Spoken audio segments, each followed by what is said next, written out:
Buenas noches, mis hermanos. Es un gusto volverlos a saludar. Yo soy el pastor Dixon Klinger. Y qué bueno que nos acompañen esta noche en nuestro estudio bíblico. Estamos estudiando el libro de Tito, donde tiene muchas bendiciones para nuestras vidas. Así que yo lo invito para que busque su Biblia, su papel de notas, si le gusta tomar notas. Y si no ha visto el resto de predicaciones sobre el libro de Tito, pues lo invitamos a que vaya a nuestras redes sociales, que van a salir aquí abajo, donde usted podrá encontrar el link para que vaya a escuchar el resto de las predicaciones. Así que gracias por escucharnos en esta noche y espero de que el estudio del día de hoy sea bendición para tu vida. Dios te bendiga. Vamos a leer el versículo 8 en esta noche. Dice la palabra del Señor.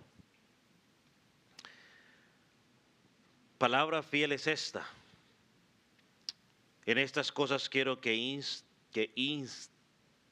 instas con firmeza, para que los que creen en Dios procuren ocuparse en buenas obras.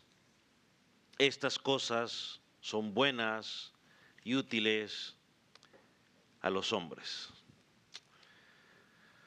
Señor, en esta noche una vez más te damos las gracias primeramente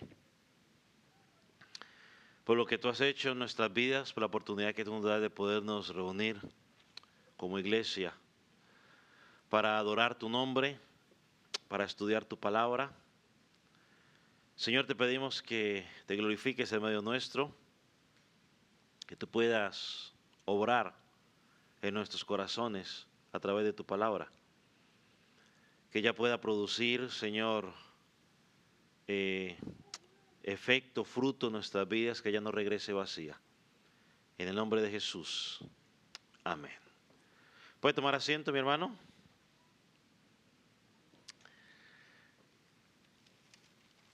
Hace unas semanas comenzamos a hablar esta sección del versículo 1 hasta el versículo 8, una sección que dividimos quizás en el versículo 1 y 2, la primera sección. La segunda sección la dividimos entre el versículo 3, donde el apóstol nos hablaba de lo que éramos antes. Del versículo 4 hasta el versículo 7, que estudiamos la semana pasada, quizás de una forma muy rápida, porque hubiéramos podido tomar esta sección y tomar un poco más de tiempo en ella, pero lo hicimos un poco rápido. Pero ahí hablamos sobre la grandeza de la salvación que tenemos. Y una de las cosas que hemos enfatizado es que cuando tú y yo hemos estado estudiando todo este libro o esta epístola de Tito, hemos estado hablando de ese mensaje de salvación es fundamental y también en dar esas evidencias de transformación en nuestra vida. Sabemos que en el momento que Dios abre nuestro entendimiento, nuestros ojos espirituales y nos concede ese arrepentimiento, ese creer en Él, nos damos cuenta de todo lo que Él hizo por nosotros, todo lo que nosotros hicimos contra Él, y entendemos que todo lo que Él hizo por nosotros es simplemente gracias al favor de Dios por nosotros. Y cuando pensamos en la salvación, pues simplemente nos llenamos de gozo, porque fuimos amados en Cristo. Esto nos motiva a vivir una vida de servicio a Dios en medio de su pueblo, y más cuando sabemos que la salvación que tenemos no la merecíamos. No la merecíamos. Entonces la semana pasada dejamos claro que esta salvación que tú y yo tenemos, lo estudiamos en los versículos anteriores, nos habla de que es la obra de la bondad y el amor de Dios. No por obras que tú y yo hubiéramos podido hacer o desarrollar, sino que fue por su misericordia. Por su misericordia Él nos regeneró, Él nos renovó en su espíritu, nos justificó por su gracia y ahora podemos decir que somos herederos de esa vida eterna. Cuando llegamos al versículo 2, creo que hoy nos podemos ocupar de dos cosas en particular. Y es que Tito quiere que el apóstol Pablo quiere que Tito se ocupe de predicar ese evangelio, ese mensaje de salvación, y que él y los que están escuchando se ocupen de buenas obras.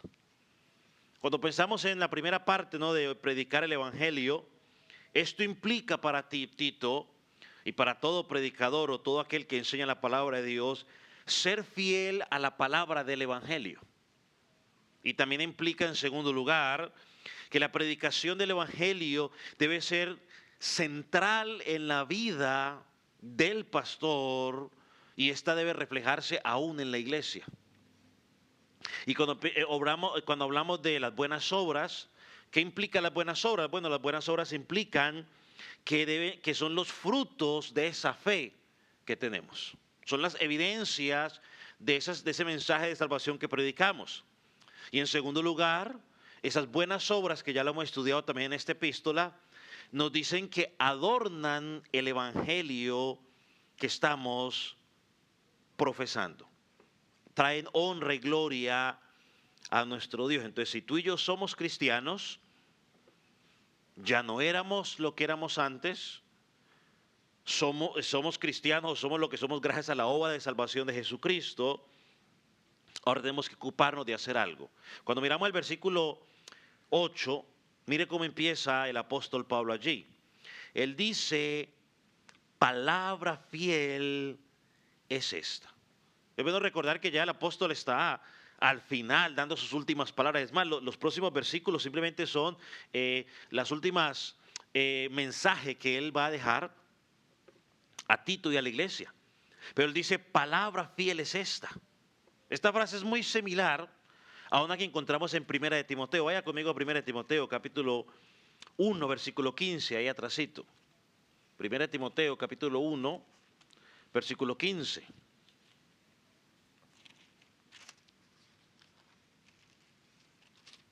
(1:15) ¿Lo tiene? Mira lo que dice el apóstol Pablo ahí en 1 Timoteo. Palabra fiel y digna de ser recibida por todos. Palabra fiel y digna de ser recibida por todos. Sigue diciendo que Cristo Jesús vino al mundo para salvar a los pecadores, de los cuales yo soy el primero. Aquí vemos al apóstol Pablo diciéndole a Tito, Tito, esta es palabra fiel. Y lo que tienes que hacer con esta palabra fiel, Tito, es, quiero que insistas con firmeza sobre lo que te he dicho hasta ahora.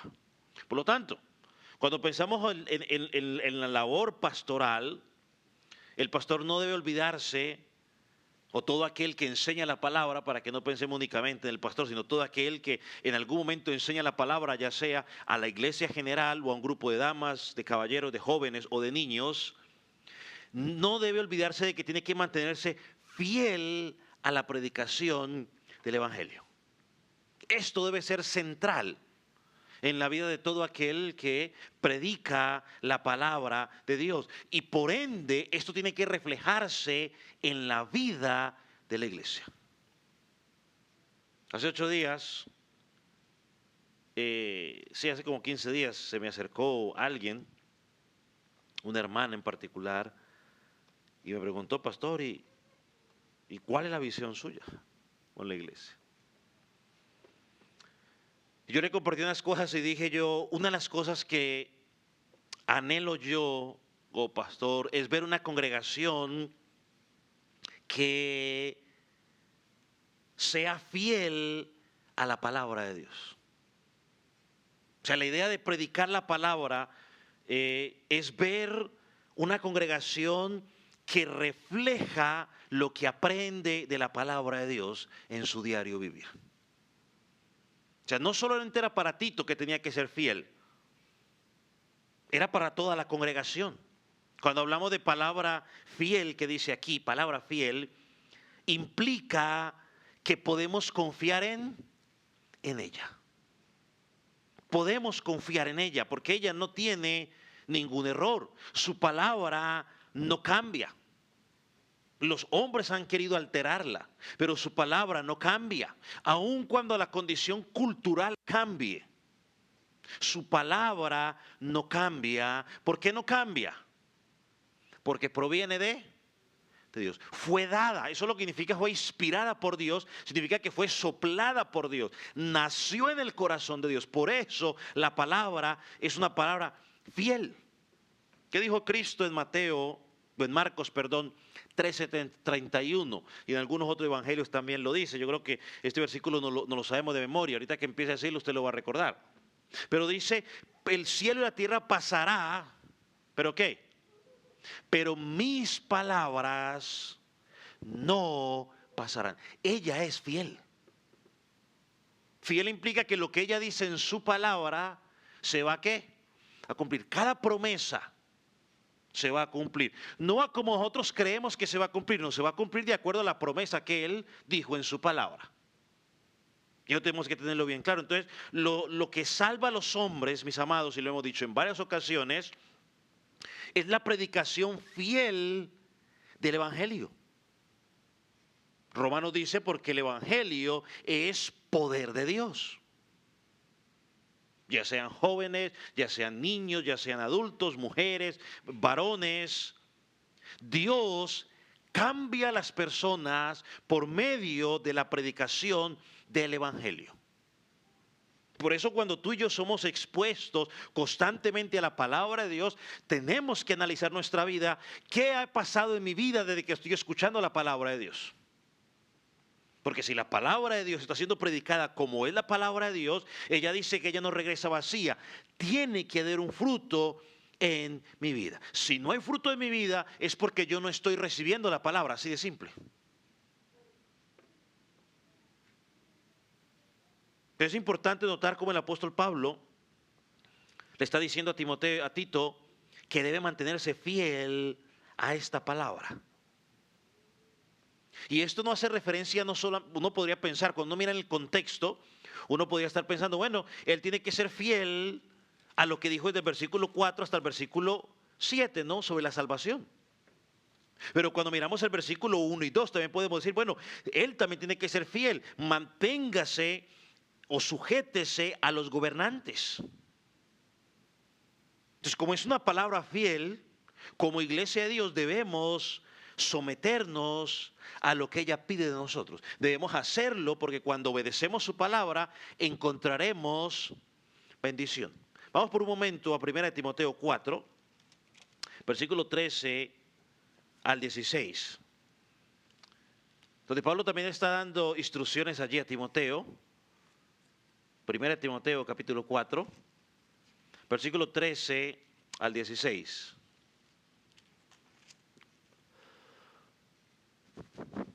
¿Lo tiene? Dice, entre tanto que voy, ocúpate en la lectura. Aquí no está hablando de que vaya y lea, no sé, los cuentos por ahí, no, o el periódico. Ocúpate de la exhortación y la enseñanza. O sea, Timoteo tenía que ocuparse de eso. Mira lo que sigue diciendo el versículo 14. No descuides el don que hay en ti. Y aunque podría estar aplicando a Timoteo, uno podría, como cada creyente, podría sacar esa aplicación. Bueno, ¿qué don Dios te ha dado? ¿Lo estás descuidando? Ahora, no me diga que no tiene don, no. Si usted está en Cristo y usted es parte del cuerpo de Cristo, la Escritura enseña que el Espíritu Santo repartió dones como Él quiso. Así que cada creyente tiene un don. La pregunta es, Pablo le dice a Timoteo en particular, en forma tuya, no descuides el don que hay en ti, que fue dado mediante la profecía con la imposición de las manos del presbiterio, o sea, del liderazgo de la iglesia. Ocúpate de estas cosas, versículo 15. Permanece en ellas para que tu aprovechamiento sea manifiesto a todos. O sea, cuando Timoteo se ocupa de las cosas del Señor, va a traer bendición espiritual a la congregación. Eso no tiene nada que ver con lo que han enseñado por ahí. Si su pastor es bendecido económicamente, usted va a ser bendecido. No, eso es mentira del diablo. No, aquí está hablando es que cuando Timoteo se ocupa de la palabra de Dios, se ocupa de la lectura, se ocupa de la exhortación, se ocupa de la enseñanza, eso va a traer bendición a los que están, ¿qué? Escuchando. No tiene nada que ver con lo otro. Dice, y luego le dice versículo 16, ten cuidado de ti mismo y de la doctrina. Pablo lo puso en otra ocasión, el que crea que esté firme, mire que no caiga. Es decir, hay que estar uno pendientes. Ten cuidado de ti mismo y de la doctrina. Persiste en ello, pues haciendo esto te salvarás a ti mismo y a los oyentes. Cuando persistimos en la doctrina, o sea, cuando cuidamos lo que estamos enseñando, cuando cuidamos nuestra propia vida, aquello te vas a salvar. No porque eso en sí te va a salvar a ti y a los demás, sino porque al predicar la sana doctrina, al permanecer en la palabra, estamos dando evidencia que somos ¿qué? Salvos. Y cuando le predicamos la verdadera doctrina o la verdadera enseñanza a alguien y esa persona encuentra salvación, pues entonces la verdadera doctrina o la verdadera enseñanza salva. Si a usted le están hablando de hacer dinero, de buscar esto y buscar lo otro, la gente va a enfocar su atención en ese tipo de cosas. Por eso he encontrado mucha gente a veces con profesiones de fe falsas. Creen que son salvos, pero no son salvos. ¿Por qué? Porque no les han predicado el verdadero evangelio. El versículo 16 dice, cuida de ti mismo. Es un mensaje para los pastores, para todos aquellos que enseñan, y podemos dar una aplicación aún para todo creyente. Cuida de ti mismo. En otras palabras, podría decir también, pon atención a lo que estás predicando. Pon atención a lo que estás enseñando, porque los que te oyen, pues van a creer lo que estás diciendo. Por lo tanto, Tito, volviendo a Tito, ocúpate de la predicación de la palabra de Dios, de la sana doctrina. ¿Sabe cuántas veces hay personas en las iglesias que les gustaría que los pastores se dedicaran a otras cosas? Pero ¿cuál es el llamado de Dios a los pastores? En lo que acabamos de mirar aquí en Timoteo y en Tito. Ocuparse de predicar el evangelio, la sana doctrina, el mensaje de Dios. Es cuidar de qué es lo que se está enseñando en la iglesia, porque eso va a determinar el rumbo en que va a caminar la congregación. Y todo pastor que está ocupado en predicar lo que enseña la palabra, por muy duro que sea, a los oyentes, está haciendo lo correcto. El pastor o el maestro no tiene que ponerse a inventar cosas. En la predicación del evangelio no hay campo para las filosofías modernas. No hay campo para las nuevas técnicas de manipulación de las gentes. ¿Sabe por qué las congregaciones hoy, en algunos lugares, están sufriendo una crisis? Porque esa crisis comenzó desde el púlpito. Es decir, en el púlpito se dejó de predicar la palabra fiel de Dios y comenzaron a meterse nuevas ideas y nuevas cosas, filosofías humanas, y ahora ya el sincretismo religioso se ha metido en la iglesia. Pastor, ¿qué es el sincretismo religioso? Bueno, es una mezcla cuando agarramos lo del mundo y lo de la iglesia y lo ponemos juntos para que todo funcione bien. Sincretismo religioso. Esas ideas distan mucho de las que enseña la Escritura. Otro le ha metido el cuento, esto se llama, se me olvidó el concepto.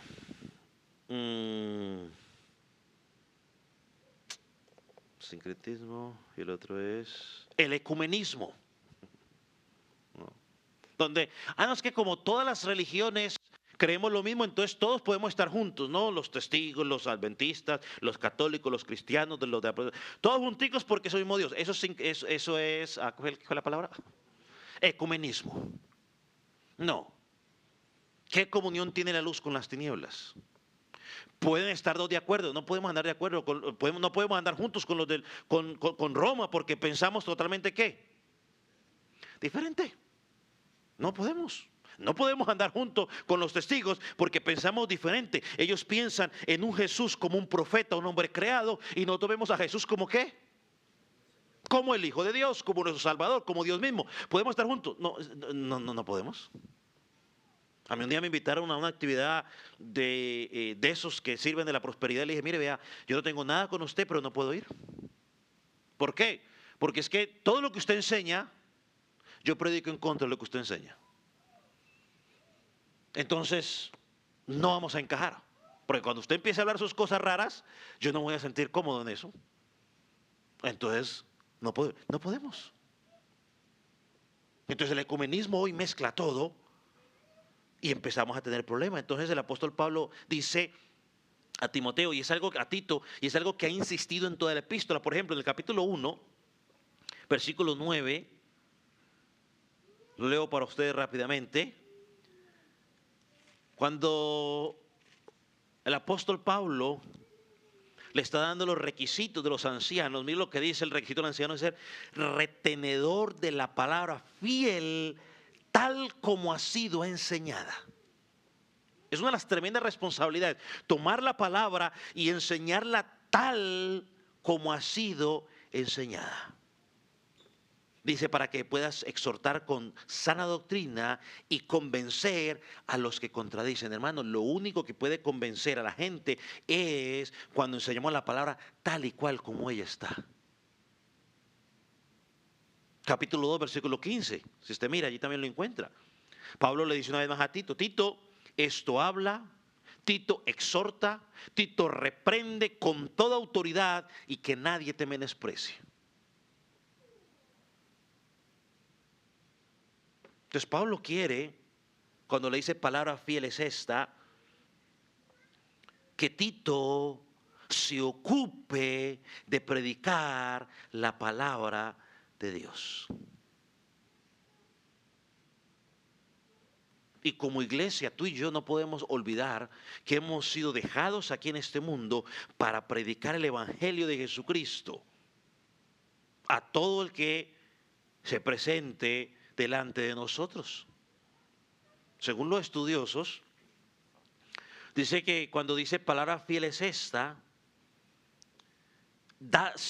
también tiene la misma idea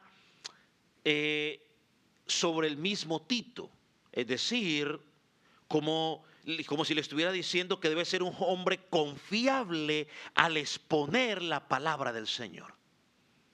¿Sabes lo que le estoy diciendo? O sea, entonces, en unas palabras, o sea, ocúpate de esa palabra que es fiel, pero al mismo tiempo tienes que preocuparte porque seas un hombre confiable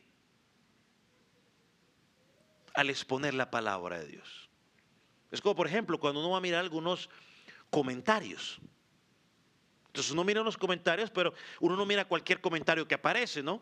Uno haya estudiado y examinado que hay comentarios que son confiables, que cuando usted lee sobre ellos, lo que va a decir que dice ese comentario, usted sabe que es lo correcto.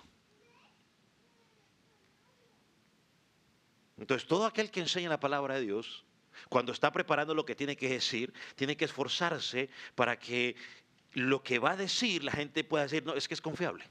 Aunque yo le he dicho a ustedes que cada creyente, no importa el que esté predicando, tiene que irse luego a examinar lo que ha escuchado.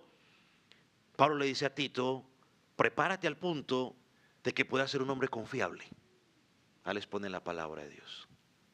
Mire, el pastor Martin Lloyd Jones, al hablar sobre la predicación o la importancia de la predicación, dijo lo siguiente en un discurso, voy a leer para ustedes.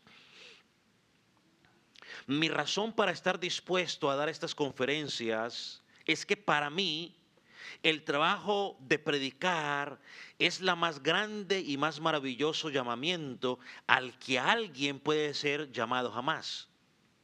Si hay que añadir algo, si hay que añadir aún algo más a eso, yo diría, sin vacilar alguna, que la necesidad más urgente en la iglesia cristiana hoy es una predicación fiel.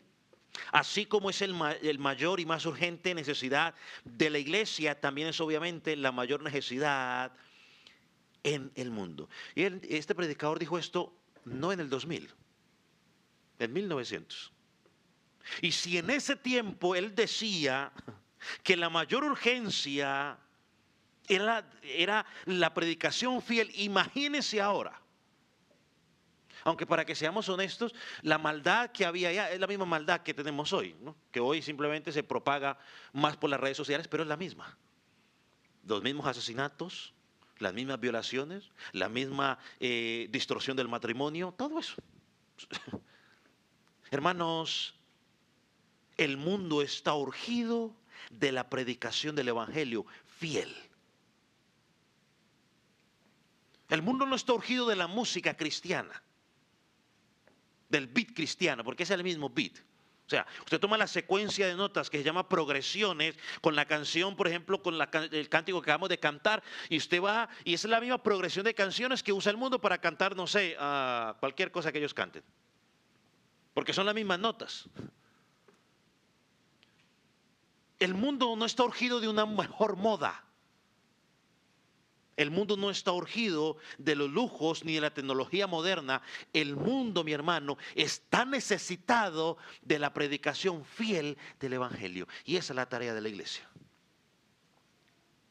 Hoy que tenemos un altavoz en las redes sociales a través de estos medios, es donde más deberíamos nosotros proclamar el evangelio. Porque cuando la palabra de Dios es predicada fielmente, produce hombres y mujeres salvos. Entonces, como creyentes debemos recordar que Él murió por nosotros todos los días. Es un mensaje que no podemos callar de proclamar, como decían los apóstoles. No podemos dejar de oír lo que hemos oído y lo que hemos, ¿qué es lo que decía? De hablar lo que hemos oído, lo que hemos oído. No podemos callar. ¿Qué dice? Lo que hemos visto y oído, ahí está eso. No podemos callar lo que hemos visto, lo que vieron hacer en Jesús, lo que vieron resucitarle y lo que han oído. Entonces, por eso como pastor y maestro en esta congregación, cada maestro en esta congregación debe preguntarse a diario. Usted que enseña a los niños, a los jóvenes, a los adultos, ya sea damas o caballeros, ¿estoy predicando fielmente el evangelio? Estoy predicando fielmente el evangelio. ¿Estás predicando el evangelio o estás predicando el método que aprendiste?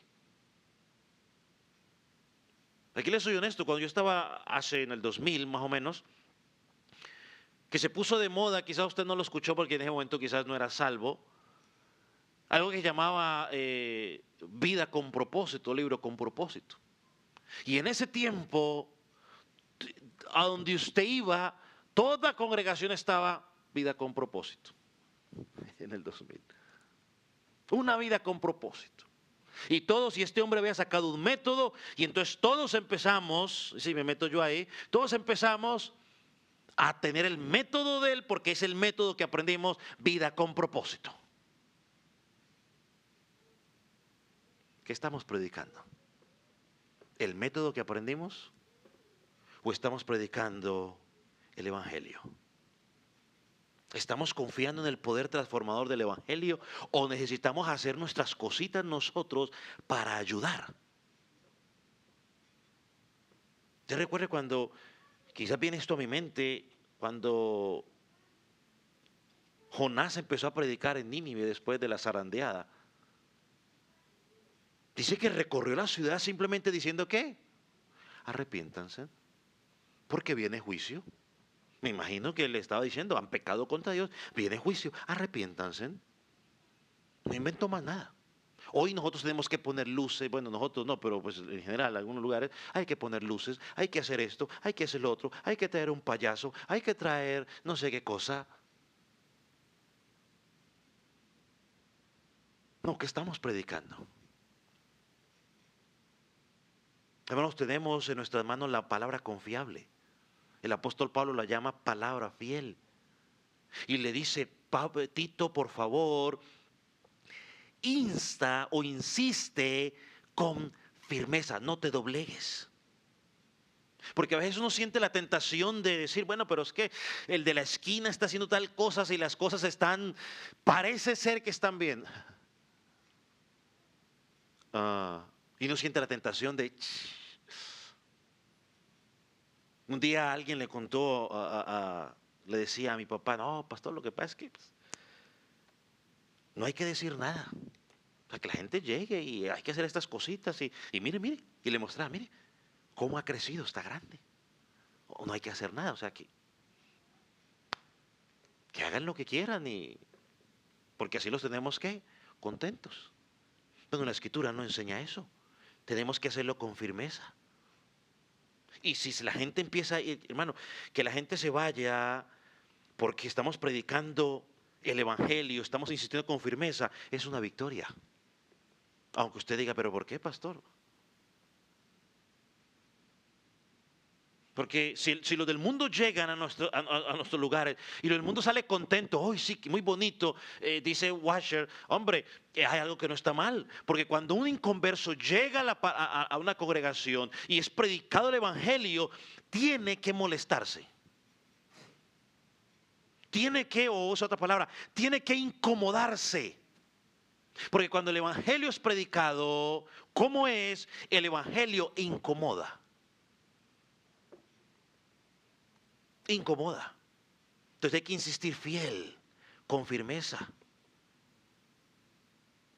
Es algo que yo he entendido al pasar los años, también al escuchar las personas, es que hay cosas que en la escritura no entendemos. Hay cosas en la escritura que usted y yo no vamos a entender 100%. Y le voy a dar 3 razones por las cuales creo yo que no las entendemos. Una, primero, por nuestro propio pecado. El pecado nos impide a veces entender cosas que Dios dice. Y ahí usted le puede incluir, ¿no?, a nuestra limitación y todo lo demás. Lo segundo, por la cual nosotros a veces no entendemos algunas cosas, es por falta de estudio. Porque no queremos estudiar lo que dice la palabra. Y si lo estudiamos, a veces lo estudiamos mal. A ver, yo busco un versículo donde diga lo que yo creo. No, así no se estudia la palabra. La palabra se estudia, a ver, Dios, ¿qué dices tú en tu palabra? Quiero entenderla. Y a veces nos vamos a chocar con ella. Como pasó a mí, yo quería dar un tema que alguien un día me estaba diciendo, pues que hay que dar este tema, y yo le dije, bueno, voy a darlo. Entonces yo dije, bueno, hay esta pregunta, dije yo, ¿dónde encuentro yo base bíblica para sostener eso? Y me puse a buscar en la escritura y no encontré todo lo contrario. Dije, ups, primer problema. Y el tercer problema, por lo que a veces no entendemos algunas cosas que dice la escritura, simplemente porque Dios en su soberanía no ha decidido revelarnos eso. La Biblia dice que hay cosas secretas que pertenecen a Dios. Entonces a veces no entendemos todo por el pecado, no entendemos porque no nos gusta estudiar, o sea, nos da flojera estudiar, nos da flojera leer la escritura. Y tercero, porque Dios no quiere revelarlo. Pero hay una cosa, mis hermanos, que sí podemos decir con toda la claridad, que con respecto al evangelio, hermanos, el evangelio está tan claro, más claro que el agua limpia. Y aclaro limpia, si podría llamar mañana, porque siempre dirán los expertos en virus que ahora algún virus tendrá. Una bacteria. Pero lo que otro llama, más claro no se puede, y es con respecto al evangelio. Dios dejó claramente que para que los hombres sean salvados necesitan que el evangelio de Dios, de Jesucristo, les sea predicado. Eso sí está claro. Ahí no tiene que haber discusión alguna. Lo segundo que Tito dice aquí, en este versículo, es que Tito tenía que ocuparse de buenas obras. Mire, versículo 8. Palabra fiel es estas cosas quiero que insistas con firmeza, para que los que creen en Dios, o sea, los que son salvos, no simplemente digan, yo ya creí, ya. ¿Qué tienen que hacer? procuren ocuparse en buenas obras, porque eso tiene consecuencia. ¿Cuál es la consecuencia? Estas cosas son buenas y útiles para los hombres. En el versículo 14, si usted lo mira más adelante, dice lo mismo en las últimas instrucciones. Aprendan también los nuestros a ocuparse ¿en qué? En buenas obras.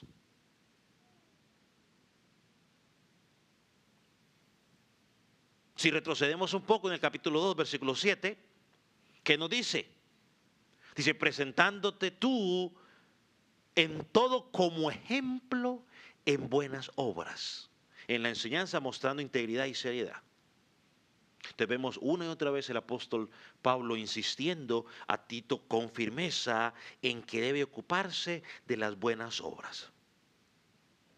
Y algo que yo quiero enfatizar para evitar de que vaya a haber confusión, quizás el que me está escuchando o me escuchará más adelante, porque quizás yo creo que aquí ya la gente como iglesia lo tenemos claro.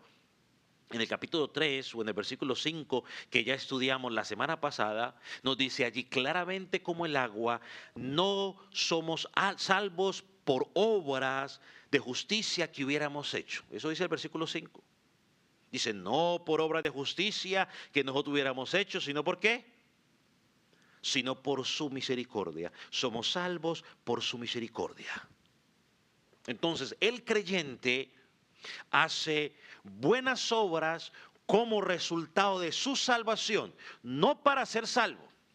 No hacemos buenas obras para añadir algo a la salvación o para añadir más puntos con Dios. No, sino que nuestras obras son evidencia de que ya somos salvos y que esa salvación nos fue otorgada gracias a la obra sustitutiva de Jesucristo en la cruz del Calvario.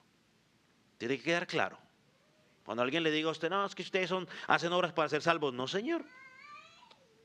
No las hacemos para ser salvos. Es para evidenciar lo que ya somos. Creo que lo he dicho en muchas personas, en muchas ocasiones, y lo vuelvo a decir hoy. Si una persona dice que cree en el Evangelio, que profesa tener confianza en Jesucristo, pero su vida no evidencia buenas obras, su fe está en tela de juicio. La pregunta ¿es creíble ese evangelio? Es creíble. Que alguien que dice que es cristiano, que cree en Jesucristo, cada vez que tiene la oportunidad, que lo invita a una actividad, va y usted lo encuentra haciendo una cantidad de cosas que no tendría que estar haciendo. ¿Es creíble el testimonio de esa persona? Yo un día le dije a una persona que se congregaba aquí con nosotros, con la evidencia en mano, y le dije, mire, vea, mire lo que usted está haciendo en este video. Y según la fecha de ese video, fue 2 días después de que estuvimos servicio aquí en la congregación. Y yo me acuerdo como si fuera ayer lo que usted estaba haciendo ese día en el servicio. Y ahorita aquí lo veo haciendo lo contrario.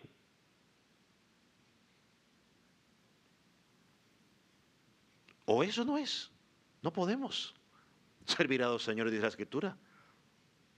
¿No fue esto lo que el apóstol Pablo dijo en el capítulo 1, versículo 16, recuerdan?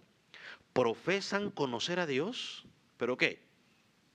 Pero con sus hechos lo niegan. Sus palabras o sus hechos están hablando más fuerte que sus palabras. El creyente tiene que examinar su vida. ¿Cómo estoy viviendo yo mi vida? Ya sea en el campo deportivo, en la universidad, en el colegio, en mi casa, en donde me meta. ¿Cómo estoy viviendo el evangelio? Porque eso evidenciará. Y lo hemos dicho en varias ocasiones, ¿no? Quizás en algún momento nos vamos a equivocar y vamos a pecar en alguna área, porque nos ha pasado. Y si no le ha pasado, quizás le va a pasar. Pero cuando ya ese pecado es repetitivo, lo que estamos evidenciando que eso ya no es un resbalón, es un patrón de conducta. Y entonces nuestra fe está en tela de juicio. Mire, vamos por ejemplo a Mateo capítulo 7, versículo 15.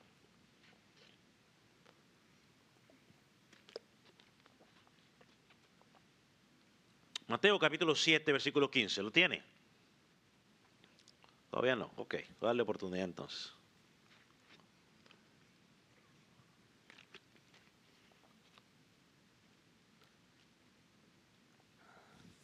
Miren lo que dice. Guardaos de los falsos profetas, que vienen a nosotros vestidos de ovejas, pero por dentro son lobos rapaces. Versículo 16. Por sus frutos los conoceréis. Para un momento allí. Hace unos días, yo escuchaba a un predicador que él decía, a veces la gente nos volvemos locos. Porque decimos, oh, tremendo hombre de Dios. Y dice, pero ¿por qué me dice nombre de Dios? Porque prediqué bonito. Usted no me conoce, decía. Usted no conoce mis frutos. Cualquiera se para y habla bonito. Hay personas que tienen una oratoria muy bonita. Oratoria es que hablan muy bien. Y cuando hablan, enamoran. Ay, qué bonito suena lo que dice. Eso no lo convierte en hombre de Dios. Dice, por sus frutos los conoceréis. Y para ver el fruto usted de alguien, usted tiene que estar, ¿qué? Cerca. Y pregunta, sigue preguntando. ¿Acaso se recogen uvas de espinos o higos en los abrojos? Así que todo árbol que da buen fruto, así es, todo buen árbol da buenos frutos. Pero el árbol malo da frutos malos. No puede el buen árbol dar malos frutos, ni el árbol malo dar frutos buenos. Todo árbol que no da fruto es cortado y echado en el fuego, así que por sus frutos los conoceréis. No es por sus palabras, no es porque la iglesia está llena, no es por sus corbatas, no es por sus vestidos, es por sus frutos. No es por sus seguidores en las redes sociales, es por sus frutos. Por la evidencia que da en su estilo de vida. Entonces el Señor aquí es claro. Para identificarlos son sus frutos. ¿Qué hace con su vida? ¿Cómo habla? Un pasaje más, Filipenses 1:11. Mira lo que dice Filipenses 1:11.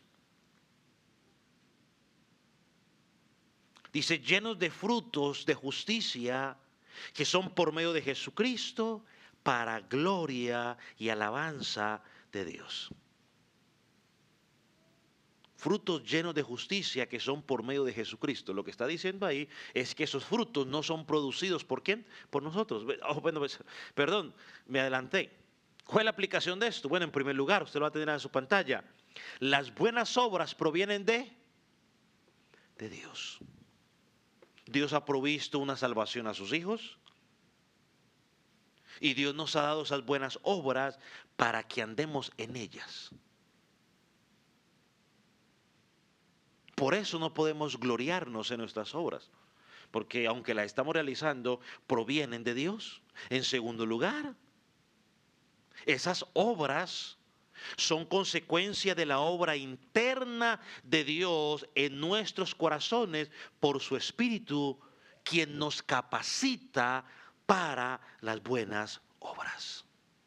Lo digo una vez más, aunque usted lo tiene al frente. En segundo lugar, es la obra interna de Dios en nuestros corazones por su Espíritu Santo que nos capacita. Pero cuando la gente me dice, pastor, es que no puedo perdonar, un momento, si Cristo está en usted, usted tiene que hacerlo, puede hacerlo. No es una opción. Pastor, es que yo no puedo soportar a ese hermano. Un momento, si usted está en Cristo, significa que el Espíritu Santo vive en usted. Entonces el Espíritu Santo lo capacita para ser paciente con ese hermano, o tolerante, o soportarlo, o amarlo, perdonarlo. Aunque como decimos en tono de burla, ay, es que la ponen difícil. Sí, pero tenemos el Espíritu Santo que nos capacita para ello. Es que no es producto de nosotros. Porque ¿cuál es la respuesta natural de la carne frente al agravio? El desquite. O hirió mi orgullo, pues entonces yo ahora busco herir su orgullo.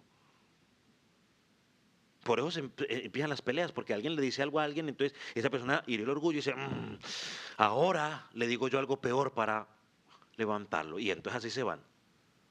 No, pero cuando el Espíritu Santo mora en nosotros y alguien hiere nuestro orgullo, porque hay momentos que hieren nuestro orgullo, si el Espíritu Santo está gobernando nuestra vida, dice, take it easy, encomienda la causa a mí. O nos dice, a mí me hicieron cosas peores y yo no dije nada, cállate. Entonces el Espíritu Santo no, entonces respira profundo y uno dice, guardo silencio. ¿Por qué? Porque el Espíritu Santo está orando. Eso no es de nosotros. Produce de nosotros. Efesios 2:10, recuerde, creo que lo hemos mencionado en varias ocasiones cuando hablamos de la salvación. Dice, porque somos hechura suya, creados en Cristo Jesús para buenas obras. Y dice que Dios preparó esas buenas obras, ¿desde cuándo? De antemano, en la eternidad, para que anduviéramos en ellas. Dios no anda improvisando. Vamos a Hebreos capítulo 13.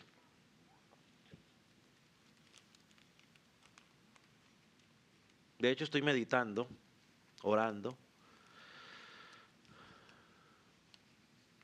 para ver si ahorita que terminamos Santiago, estudiamos Hebreos. Hebreos capítulo 13.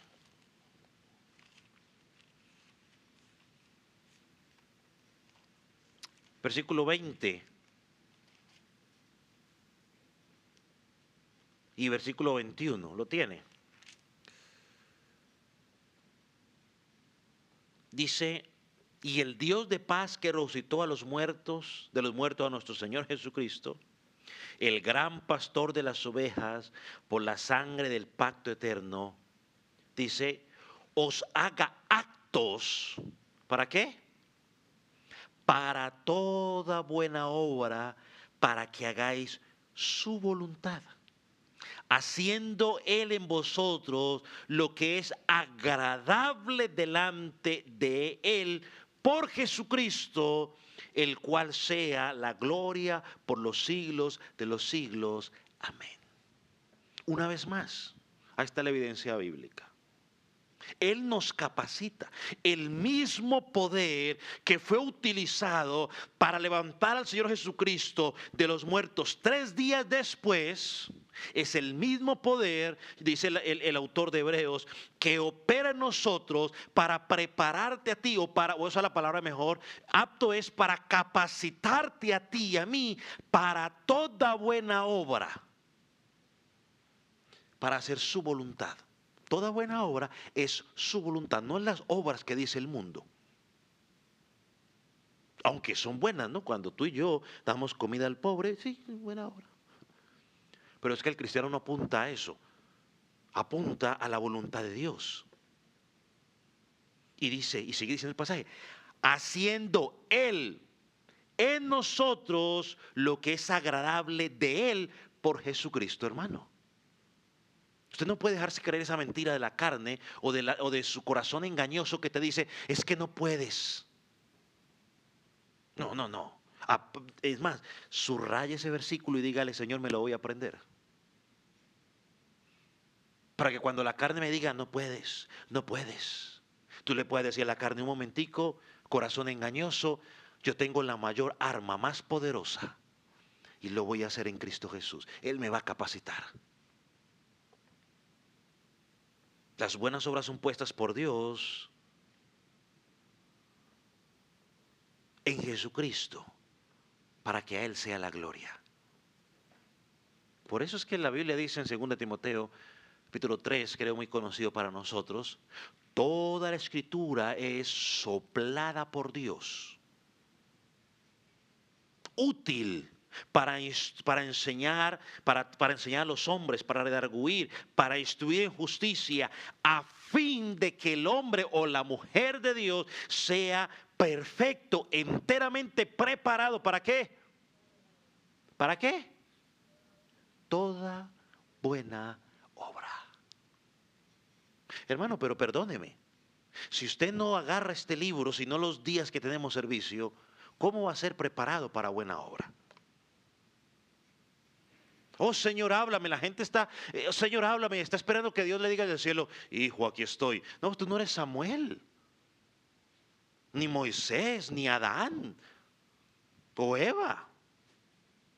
No, aquí está. Es inspirada por Dios. Léala y Dios te va a hablar.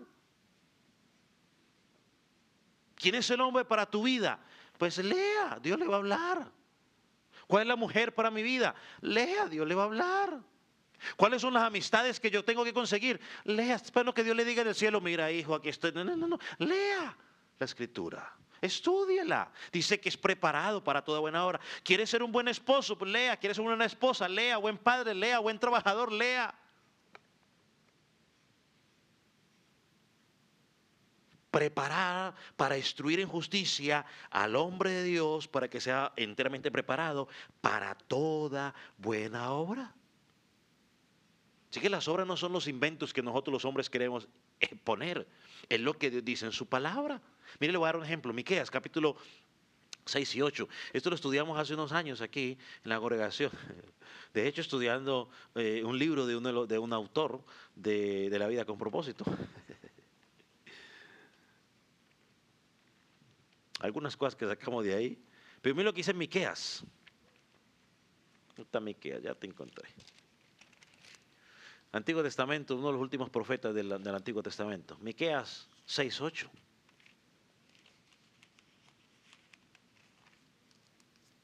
Me acuerdo porque una de las cosas que hicimos en práctica de haber estado estudiando esos versículos fue que fuimos a hacer unas ayudas a algunas personas que necesitaban ayuda y fuimos como congregación a diferentes lugares a ayudarles a hacer reparaciones. Pero mire lo que dice el 6:8, ¿lo tiene? Yo no. ¿Qué es eso? Ah. Mira lo que dice. Hombre, Él te ha declarado lo que es bueno y que pide Jehová de ti. Solamente hacer justicia, amar, misericordia y humillarte ante Dios. Y uno encuentra creyentes, Señor, muéstrame cuál es tu voluntad. Está enamorado de un pagano y está orando, Señor, muéstrame tu voluntad, muéstrame tu voluntad. Dios le dice, pero si ya te dije que qué comunión tiene la luz con las tinieblas. ¿Qué más quieres? Que me baje yo del cielo y me aparezca y te diga en una zarza zarza ardiendo, soy yo, recuerda, no, ese no. A veces somos tan chistosos nosotros. Oh, Señor, provéeme un trabajito, Señor, y le van a dar un trabajo donde lo va a comprometer su tiempo con Dios, las actividades del servicio con la iglesia, y está, Señor, ¿es tu voluntad o no será tu voluntad? Y así podría ponerme a dar ejemplos, mejor no doy más ejemplos para no meterme en problemas. Ya se nos ha dicho lo que Dios quiere de nosotros, ¿por qué queremos pedirme más cosas?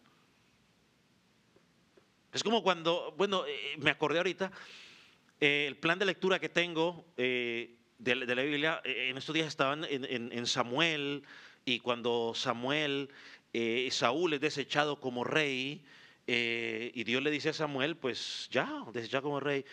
¿Qué hizo Samuel? Alguien recordará, si pones el mismo plan de lectura, pues te lo tendrá un poquitico fresco. Pero ¿qué es lo que hacía Samuel luego de que Dios le había dicho que ya no? ¿Ah? Llore y llore y llore por Saúl. Ay, Señor, ay, dale chance, ay, dale chance, ay, dale chance. ¿Y qué le dijo Dios? ¿Hasta cuándo, mijo? Ya dije que no. Y nosotros estamos, no, Señor, que dale la oportunidad, que dale, Señor. Me había acordado de otro ejemplo, pero me puse a pensar, a decir otra cosa más y se me fue el otro ejemplo que me había acordado. Oh, ya me acordé también del otro, el profeta Estebal. ¿Se acuerdan también? Dios ya ha dicho que y el profeta seguía ahí. Hermano, ya se nos dijo. ¿Qué queremos?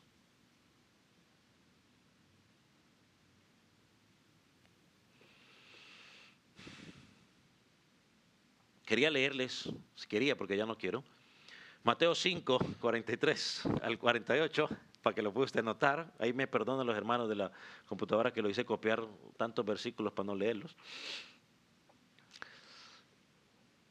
Pero ahí no se nos habla. Oh, pues leámoslo, entonces lo leo rápido mejor. Mira lo que dice. Oíste que fue dicho, amarás a tu prójimo y aborrecerás a tu enemigo. Eso es lo que enseñaron los escribas cuando torcieron la escritura. Pero yo os digo, amar a vuestros enemigos, bendecir a los que nos maldicen, haced bien a los que os aborrecen, orar por los que os ultrajan y persiguen. Nosotros estamos todavía, Señor, ¿será que es tu voluntad que yo ore por aquel que me insultó? Ya nos dijo que qué tenemos que hacer. Y es que estoy orando y Dios no me contesta, pero si es que le contestó hace rato aquí en Mateo 5 y el problema es que usted no lo quiere leer. O porque no se acomoda a lo que a usted le gusta, a lo que le conviene. Porque cuando soy yo el que me han ofendido, yo sí soy bueno para decir, la Biblia dice que tiene que amarme, que tiene que perdonarme, y saca toda la escritura. Pero cuando soy yo el que tengo que amar, perdonar al que me ha aborrecido, el que me ha maltratado, entonces ya empiezan los problemas y las quejas. Somos bien acomodados. Dice, cuando hacemos todo eso, dice el versículo 45, para que seáis hijos de vuestro Padre que está en los cielos. No es que usted por amar al enemigo, eso lo hace cristiano, no. Cuando amamos al enemigo estamos demostrando que somos ¿qué? Hijos de Dios. El que hace salir el sol sobre buenos y malos, que hace llover sobre justos e injustos. Porque si amáis a los que os aman, ¿qué recompensa tendréis? ¿No hacen lo mismo los publicanos, los impíos? O sea, no hay mérito yo en amar a aquel que me ama. Yo no tengo mérito en eso. ¿Qué mérito hay? No, el mérito hay es en amar a aquel persona que no te ama. Que fue lo que Cristo hizo por ti, por mí. Él me amó a pesar de que sabía que yo le iba a fallar muchas veces. Y me perdonó. ¿Por qué nos cuesta a nosotros tanto perdonar a alguien? Amarlo. El 47, no lo quería decir, pero lo voy a leer, porque lo dice la Escritura. No es que el pastor se lo esté tirando a alguien, sino lo dice la Escritura. 47. Y si saludáis a vuestros hermanos solamente, si dice la versión de ustedes eso, porque no va a decir que alguien esté viendo en línea, no, es que la versión acomodada del pastor de la computadora. Si dice eso, ¿cierto? Y si saludáis a vuestros hermanos solamente, y si saludo simplemente al de mi combo, al del grupo del pastor, solo a ese voy a saludar, al otro no lo saludo. ¿Qué hacéis de más? ¿No hacéis también los gentiles así? Sed pues vosotros perfectos como vuestro Padre que está en los cielos es perfecto. Es que mejor ni hablemos de los saludos porque a mí me da cosa hablar de los saludos a veces porque nosotros como cristianos hacemos cosas muy extrañas en referencia a los saludos. Mejor déjeme leerle lo que dice la confesión de fe en referencia a las buenas obras. Miren lo que dice. Estas buenas obras hechas en obediencia a los mandamientos de Dios son los frutos y evidencia de una fe verdadera y viva.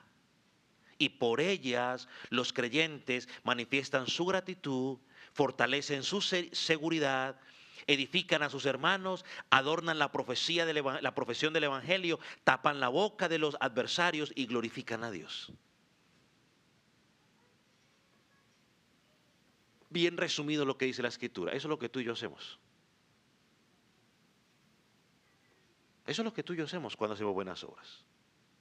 Los creyentes mostramos gratitud, nos fortalecemos, nos edificamos los unos a los otros y no solo eso, adornamos la profesión del Evangelio y tapamos la boca a los enemigos del Evangelio. Entonces por eso Pablo le dice a Tito, el apóstol, procura ocuparte en buenas obras. Termino con esas preguntas. Pregunto yo, en referencia a eso, ¿cómo nos vamos a dar cuenta de las necesidades del pueblo de Dios si no nos congregamos? Si no nos involucramos en la congregación. ¿Cómo? ¿Cómo vamos a dar cuenta de las necesidades de las necesidades si aparecemos simplemente para cumplir nuestras obligaciones religiosas y luego nos desaparecemos? ¿Cómo nos vamos a dar cuenta de las necesidades de los hermanos si nuestra única relación con ellos es mientras los veo los domingos y después de ese día, si te vi, no me acuerdo?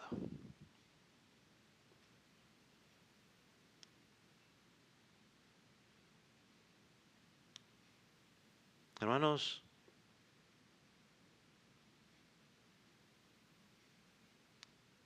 tenemos que poner en práctica lo que el apóstol Pablo nos dice aquí en esta palabra.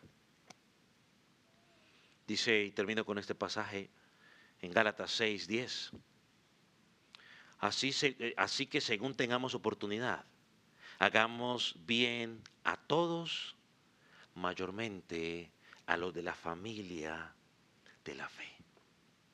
Vamos a orar. Póngase sobre sus pies.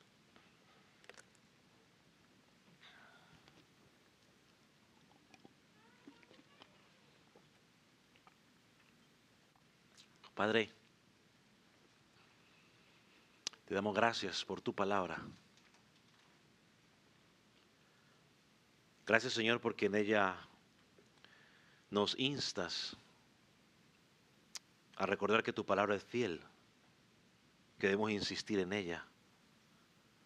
Señor, porque también hay unas buenas obras que provienen de ti, de las cuales debemos poner por obra para evidenciar nuestra fe. Señor, gracias porque tu Espíritu Santo vive en nosotros y nos ha preparado para hacerlo. Así que no tenemos excusa.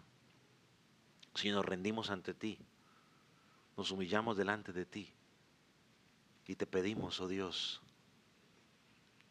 que en tu misericordia y en tu gracia sigas obrando en nuestras vidas. Padre, gracias. Gracias. En el nombre de Jesús.